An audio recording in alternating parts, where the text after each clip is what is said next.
تېره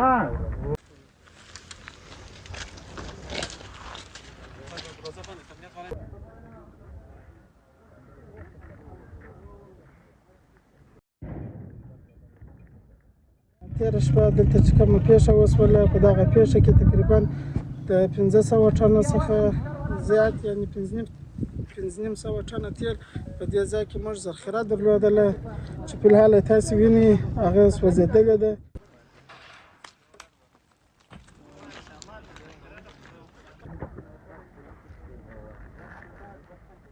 No,